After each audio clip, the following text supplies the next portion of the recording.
Selamat malam teman-teman semua. Malam ini, saya akan membagikan sebuah kisah nyata yang terjadi di sebuah sekolah tua peninggalan Belanda di Jawa Barat.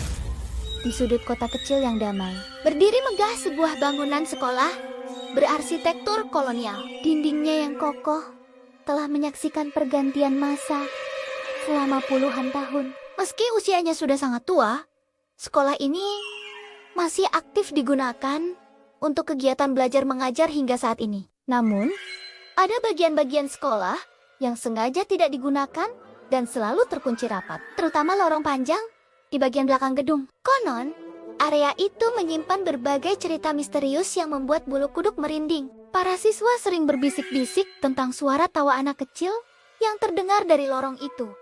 Padahal, tak ada siapapun di sana. Beberapa guru bahkan mengaku pernah melihat sosok anak kecil berlarian di koridor saat sekolah sedang kosong di sore hari. Kisah paling mencengangkan datang dari Pak Rahmat, satpam sekolah yang sudah mengabdi selama 15 tahun. Suatu malam, saat berpatroli, ia mendengar suara bola yang memantul dari arah aula lama. Penasaran, ia pun mendekati sumber suara tersebut. Betapa terkejutnya Pak Rahmat ketika melihat seorang anak kecil sedang asyik bermain bola sendirian di dalam aula yang gelap. Instingnya sebagai satpam membuatnya ingin menegur anak itu. Namun, baru beberapa langkah mendekat, bola itu tiba-tiba berhenti memantul.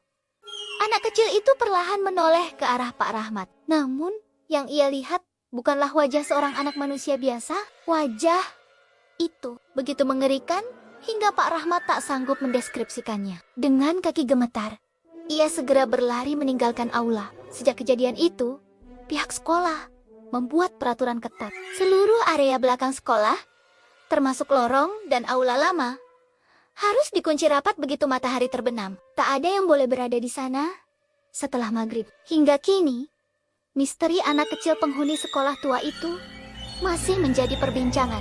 Beberapa orang menduga ia adalah arwah siswa yang pernah bersekolah di sana di masa kolonial. Namun tak ada yang tahu pasti kebenarannya. Yang jelas, cerita ini mengingatkan kita bahwa ada hal-hal di dunia ini yang tak bisa dijelaskan dengan logika semata. Dan terkadang, lebih baik kita menghormati batas-batas yang sudah ditetapkan untuk kebaikan kita sendiri. Bagaimana menurut kalian tentang kisah ini? Tulis pendapat kalian di kolom komentar ya. Jangan lupa like, subscribe, dan share video ini ke teman-teman kalian. Sampai jumpa di video berikutnya.